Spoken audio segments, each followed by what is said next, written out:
Life on a farm is supposed to be a school of patience, as you can't hurry the crops or make an ox in 2 days. However, when nuclear winter is involved, you could probably throw out all those classic sayings, as they don't apply. Atomicrops is a top-down shooter roguelite mixed with the DNA of Harvest Moon's classic crop gameplay. It released onto Steam on September 17, 2020, but was on the Epic Store a year before, and can also be found on the PS4, Nintendo Switch, and Xbox One. It cost $14.99. However, before I begin this review, this key was obtained from the publisher for review purposes. That won't change my opinion of the game in the end, but you should know that because of FTC guidelines, as well as the whole morals thing, you know? The goal of each run of Atomicrops is to survive from spring to the end of winter, by any means necessary. Each season has 3 days you'll have to survive, and you won't be able to do that by standing still. At the dawn of each day, you'll set out to explore the world, looking for resources such as seeds, farm animals, and items to make yourself more powerful. You do have a limited time each day, about 2 minutes, before the sun begins to set, and you'll have to decide in those 2 minutes when to stop exploring and make your way back to the farm to start actually growing things. When it is dusk, you'll have to protect your farm from creatures trying to eat your precious crops.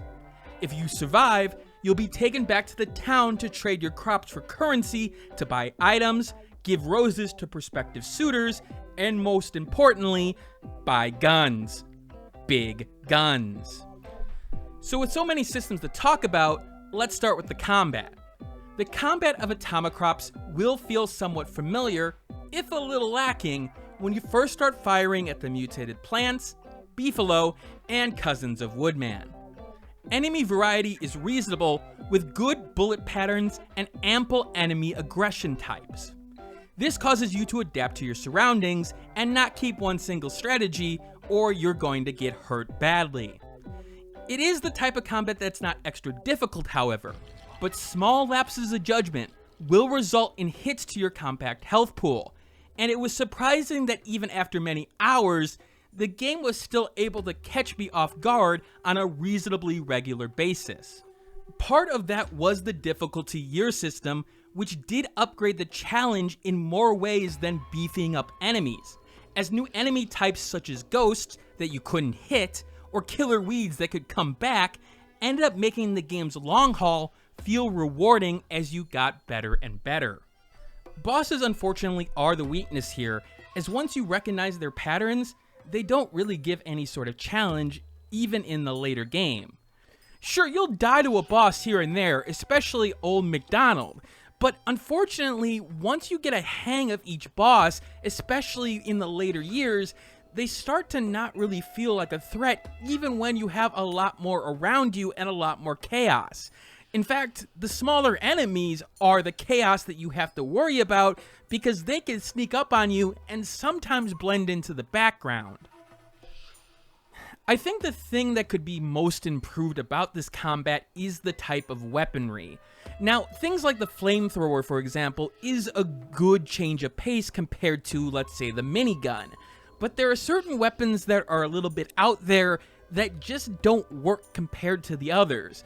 The Squirrel Launcher is a neat idea as a homing missile type weapon, but unfortunately it just doesn't compare to the others. And yes, certain weapons have certain weaknesses against certain enemy types, but things like the minigun don't really show that often. You can usually get through it rather quickly. I harp on this mostly because the guns do feel a lot different from each other, and it is one of the game's strengths. When I pick up the minigun, when I pick up the sniper rifle, they feel a lot different. It's not just bullets being fired out of each gun. The way you move, the way it reloads, the way you have to wait for certain ammo to come back, yeah, that really does work. I just wish there was a little bit more variety, especially in the later game where you've already mastered the minigun, you've already mastered the flamethrower. Maybe unlocking a couple more weapons, something a little more quirky. yeah, that would have worked a lot better, at least for me. Moving on, you can't farm without items, and you'll do that by exploring the world. There are 4 biomes in the cardinal directions, 2 which are open from the start, and an extra layer within each biome that you can reach with bioable bridges. Each biome has certain types of enemies, but also will be where you gather those resources, which is good, but not great when it comes to the exploration part of the game. Honestly, the thing you need to do the most is remember where you went within a specific biome, as you won't normally be able to get everything in one day's time, and frankly trying to remember where you stopped and where to start again can get a little annoying with the time crunch the game gives you. I sort of wish that there was a map system in the game, but it is a skill that the game does track in terms of memory, so I sort of get it. Certain biomes are better with certain weapon types, however, such as swarms of bees being a lot easier with a flamethrower than a sniper rifle. And I do like how pushing further and further into the biome gives more rewards, but more risk as well. It's also where the game's presentation shines a little bit.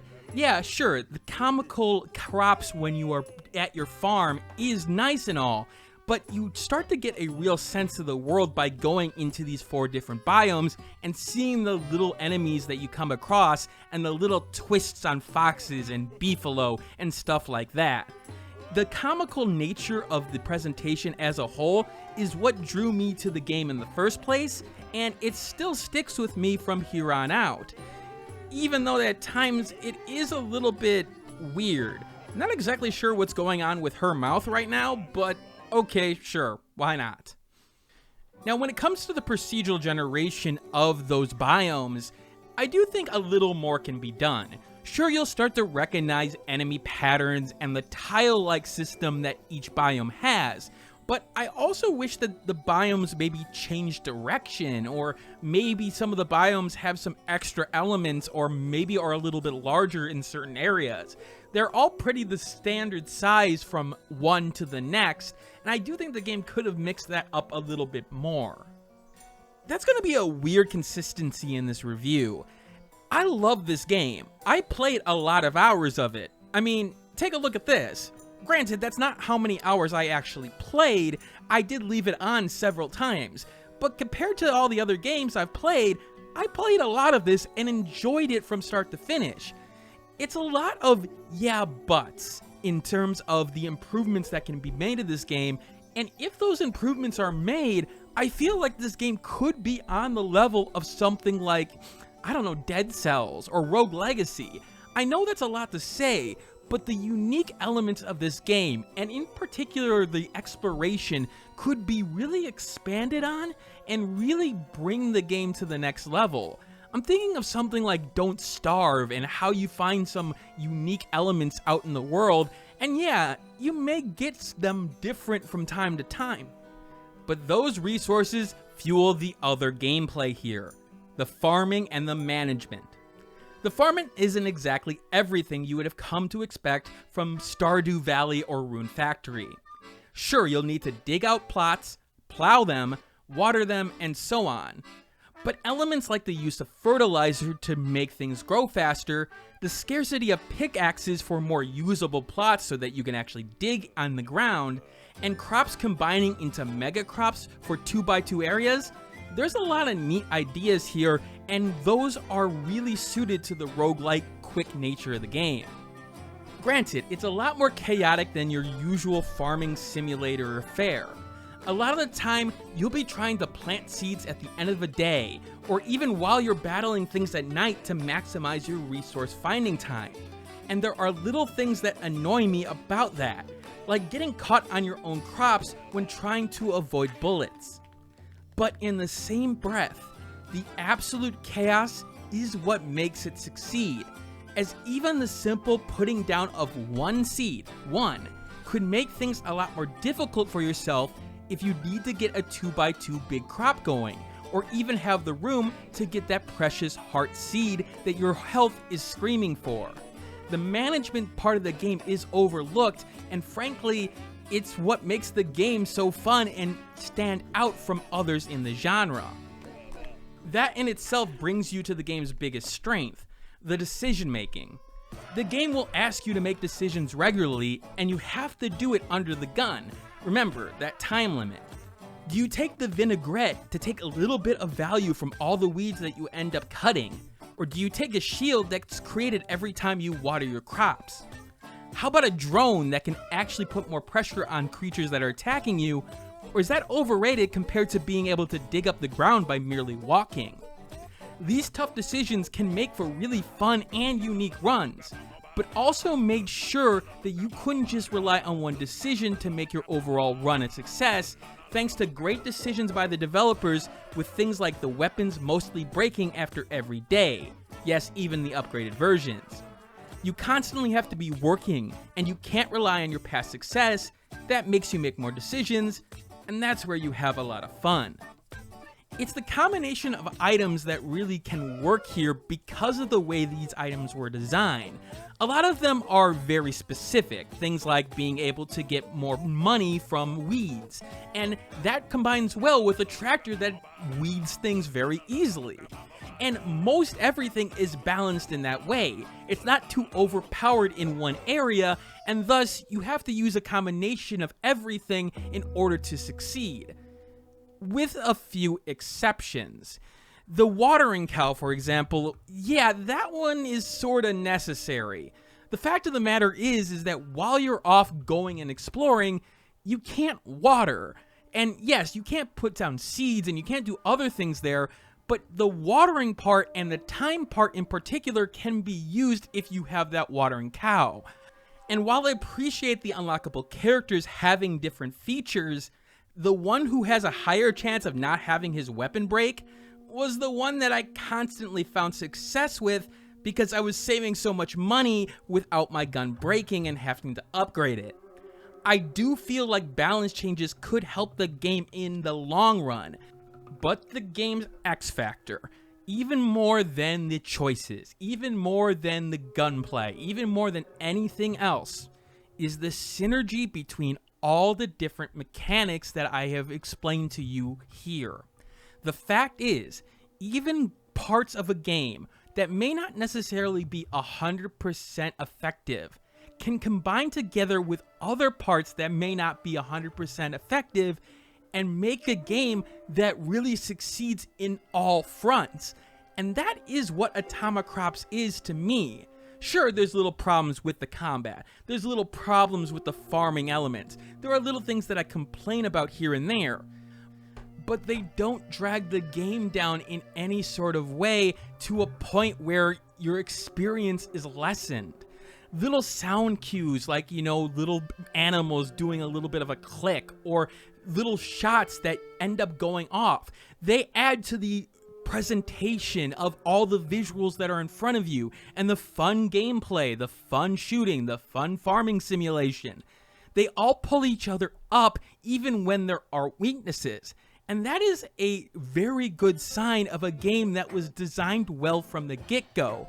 Yeah, it's got weaknesses here and there, but you sort of don't notice them until you go and actually review a game like this and start nitpicking it here and there.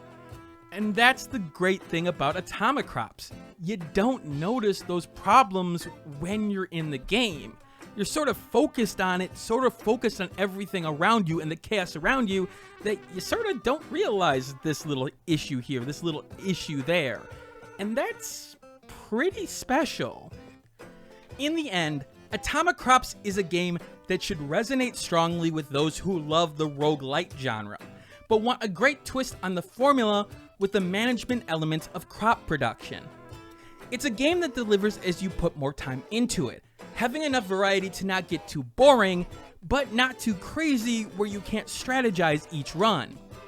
It could use tweaks here and there for the long term, especially on the character element, but it comes in as the definition of a solid game, coming in at an 85 out of 100, making it a solid buy unless you are hurting for cash.